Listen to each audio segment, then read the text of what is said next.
Hello everyone, welcome to Exia IAS Academy. মই আজি আপোনালোকৰ ওচৰলৈ লৈ আহিছো এটা ইম্পৰ্টেন্ট টপিক যিয়ে আপোনালোকৰ APSC আৰু UPSC দুইটা এক্সামতে সহায় কৰিব। টপিকটো হৈছে ফ্ৰীবিজ ভাৰ্চেছ ওয়েলফেয়াৰ। এতিয়া আমি প্ৰথমতে জানিব লাগিব ফ্ৰীবিজ মানে কি আৰু ওয়েলফেয়াৰ মানে কি। ফ্ৰীবিজ মানে হৈছে এনেকুৱা কিছুমান স্কিম যিয়ে চৰকাৰে লৈ আহে কি কৰিবলৈ ভোট লিব কৰিবলৈ লৈ আহে, ভোট পাবলৈ লৈ আহে। ইয়াৰ কোনো লং টাৰ্মত একো বেনিফিট নাথাকে। কিন্তু ওয়েলফেয়াৰ স্কিম কোনবিলাক এনেকুৱা কিছুমান স্কিম যিয়ে আমাৰ সোশিয়াল ইকোনমিক ডেভেলপমেন্টত সহায় কৰে। সেই স্কিম সমূহে আমাৰ কি কৰে হিউম্যান ডেভেলপমেন্ট কৰে, সাস্টেইনেবল গ্ৰোথ হয়, আমাৰ এম্পাৱাৰমেন্ট হয়, এইবিলাক হয়। ঠিক আছে, ইয়াৰ আমাৰ লং টাৰ্মত কি আছে ওয়েলফেয়াৰ স্কিমত বেনিফিট আছে, কিন্তু ফ্ৰীবিজ স্কিম বিলাকৰ কোনো লং টাৰ্মত বেনিফিট নাই। ঠিক আছে, আই হোপ আপোনালোকে বুজি পাইছে। মই আপোনালোকক উদাহৰণ দিছো। ফ্ৰীবিজৰ যদি আমি উদাহৰণ দিবলৈ যাওঁ তেনেহলে যদি কোনোবাই আপোনাক ফ্ৰী ইলেক্ট্ৰিচিটি দিম বুলি কৈছে, ফ্ৰী ৱাটাৰ কানেকশ্যন দিম বুলি কৈছে, ফ্ৰী চাউল দিম বুলি কৈছে, ফ্ৰী দালি দিম বুলি কৈছে, সেইবিলাক কিহত পৰে ফ্ৰীবিজত পৰে। আৰু এইবিলাকৰ কোনো লং টাৰ্ম বেনিফিট নাথাকে। ওয়েলফেয়াৰ স্কিম কোনবিলাক যেনেকৈ নেশ্যনেল হেল্থ মিছন হৈ গ'ল, যেনেকৈ আমাৰ হেল্থৰ ক্ষেত্ৰতো আমাৰ সহায় কৰিব লং টাৰ্মত। সৰ্ব শিক্ষা অভিযান এইটোৱে লং টাৰ্মত আমাক সহায় কৰিব এডুকেশ্যনেল ফিল্ডত। এইবিলাক কি হয়, এইবিলাক ওয়েলফেয়াৰ স্কিম হয়।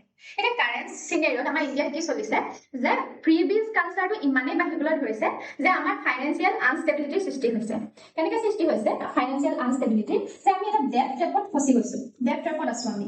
আমাৰ কি যিখিনি পাব্লিক ডেট সেয়া বাঢ়িবলৈ ধৰিছে। কিমান বাঢ়িছে যে 2.5 লাখ কৰোৰতকৈও বেছি আমাৰ পাব্লিক ডেট আছে। তাৰমানে চৰকাৰে চাই আমাৰ ফ্ৰীবিজ যিখিনি স্কিম সেইখিনি ডেট লৈ ধাৰ লৈ আনে। ঠিক আছে, সেইকাৰণে আমাৰ পাব্লিক ডেটটো বাঢ়ি যাবলৈ ধৰিছে। এইখিনিলৈকে আই হোপ আপোনালোকে বুজি পাইছে। ইয়াৰ ফলত কি হৈছে আমাৰ পাব্লিক ডেট যে বাঢ়িছে তাৰ ফলত কি হৈছে আমাৰ কেপিটেল এক্সপেণ্ডিচাৰৰ পৰা ৰেভিনিউ এক্সপেণ্ডিচাৰলৈ ফাণ্ডখিনি ডাইভাৰ্ট হৈছে। তাৰমানে কি হৈছে কেপিটেল এক্সপেণ্ডিচাৰ, আমাৰ যিখিনি কেপিটেল এক্সপেণ্ডিচাৰ আছে সেইখিনি কমি যাবলৈ ধৰিছে। এতিয়া কেপিটেল এক্সপেণ্ডিচাৰ মানে কি?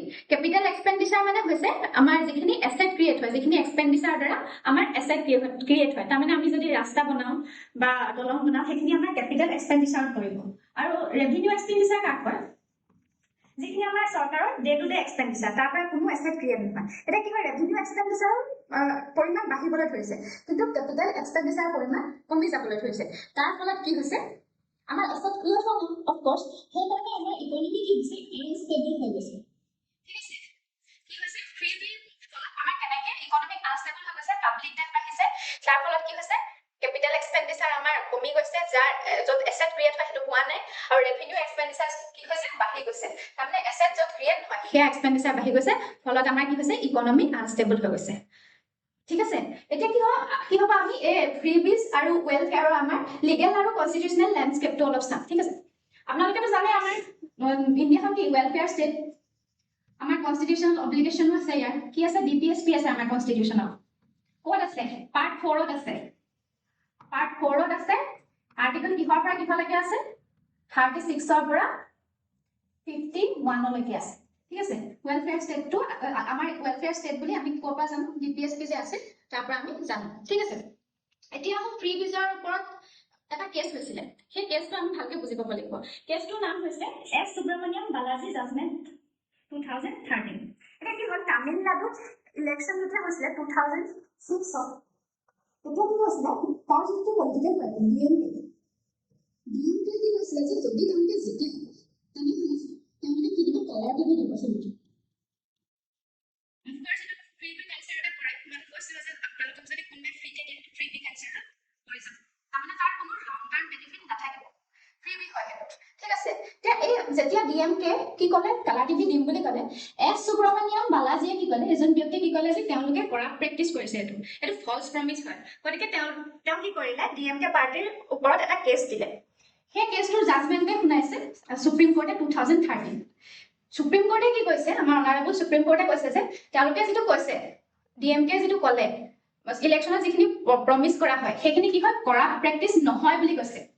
এই যিখন আমাৰ ৰিপ্ৰেজেণ্টেশ্যন অফ পিপল এক্টৰ আণ্ডাৰত সেইটো কৰাপ্ট প্ৰেক্টিচ নহয়, কাৰণ সেইখিনি কি হিচাপে ভিউ কৰিছে, কি হিচাপে চাইছে পলিচি ষ্টেটমেণ্ট হিচাপেহে চাইছে। তেওঁলোকে চৰকাৰ আগলৈ কেনেকৈ চলাব তাৰ পলিচি ষ্টেটমেণ্ট বুলিহে কৈছে। গতিকে সেইটো কৰাপ্ট প্ৰেক্টিচ নহয় বুলি অলৰেডি আমাৰ অনাৰেবল সুপ্ৰিম কোৰ্টে ঘোষণা কৰিলে ঠিক আছে কিন্তু এতিয়া কি হৈছে আমাৰ ফ্ৰিবি কালচাৰটো যে ইমান বাঢ়িবলৈ ধৰিছে সেইকাৰণে সুপ্ৰিম কোৰ্টে কি কৰিছে সেইখিনি ষ্টপ কৰিবলৈ আমাৰ চৰকাৰখন যাতে কি হয় আমাৰ ফাইনেন্সিয়েলি ৰেছপন্সিবল হয় আৰু আমাৰ পাব্লিক ডেট যাতে কমি যায় সেইটো কৰিবলৈ কি কৰিছে এই যিটো কেছ আছিলে সেইটো ৰিভিজিট কৰিছে কিহৰ কাৰণে ৰিভিজিট কৰিছে এই যিখিনি ইৰেচনেল স্পেণ্ডিং আছে ফিজিকেল হেল্থ আছে সেইটো যাতে ষ্টপ কৰিবলৈ পাৰে সেইকাৰণে কৰিছে আৰু সেইকাৰণে কৰিছে কি কৰিছে তাত যাতে এটা ডিবেট হৈ আছে যাতে ৰিডিফাইনিং কৰিব পাৰে কৰাপ্ট প্ৰেক্টিচবিলাক কৰাপ্ট প্ৰেক্টিচ কাক কয় তাক ৰিডিফাইন যাতে কৰিব পাৰে আৰু আমাৰ ফিজিকেল হেল্থটো যাতে কি কৰিব পাৰে অকণমান ভাল কৰিব পাৰে সেইকাৰণে এই প্ৰচেষ্টাটো কৰা হৈছে 3 জাজৰ এখন বেঞ্চ বহিছিল 3জন জাজৰ তেওঁলোকে এই চেষ্টা কৰিছে এই ডিবেটটো কৰা প্ৰেক্টিচটো ৰিডিফাইন কৰিবলৈ চেষ্টা কৰি আছে যাতে কোনো পলিটিকেল পাৰ্টিয়ে আনভায়াবল প্ৰমিছেছ কৰিব নোৱাৰে ঠিক আছে এতিয়া এইটো প্ৰব্লেম চলি আছে আমাৰ এই প্ৰব্লেমটো যদি আমি ৱে ফৰৱাৰ্ড হিচাপে বিচাৰিবলৈ যাওঁ সলিউশ্যন হিচাপে বিচাৰিবলৈ যাওঁ কি কৰিম আমি প্ৰথমতে ফাৰ্ষ্টটো কি কৰিব লাগিব আমি ইলেকশ্যন কমিশ্যন অফ ইণ্ডিয়াক এম্পাৱাৰমেণ্ট দিব লাগিব তেওঁলোকে যাতে ক'ৰ পৰা পলিটিকেল পাৰ্টিয়ে পইচা পাইছে ক'ত খৰচ কৰিছে এইবিলাকৰ পুৰা লিষ্ট এখন ৰাখে এইখিনি যাতে ৰাখে তেওঁলোকে ইলেকশ্যন কমিশ্যনৰ হাতত অফ ইণ্ডিয়াৰ হাতত যাতে সেইটো পাৱাৰ থাকে ঠিক আছে নেক্সট আমি কি কৰিব লাগিব এনেকুৱা ফিজিকেলি ৰেছপন্সিবল কিছুমান ল আনিব লাগিব যেনেকৈ FRBM এক্ট টাইপৰ এনেকুৱা কিছুমান ল আনিব লাগিব যাতে গভৰ্ণমেণ্টখন কি হয় ফিজিকেলি ৰেছপন্সিবল হৈ থাকে ফিজিকেল ৰেছপন্সিবিলিটি তেওঁলোকে লয় তাৰপিছত কি কৰিব লাগিব পলিটিকেল ট্ৰান্সপাৰেন্সি আনিব লাগিব এৱাৰনেছ আনিব লাগিব মানুহক আমি জনাব লাগিব যে আমাৰ ফিজিকেল হেল্থ কেনেকুৱা হৈ আছে আমাৰ জনসাধাৰণক আমি এৱাৰনেছ এটা ক্ৰিয়েট কৰিব লাগিব যে আমাৰ ইকনমিক হেল্থটো কেনেকুৱা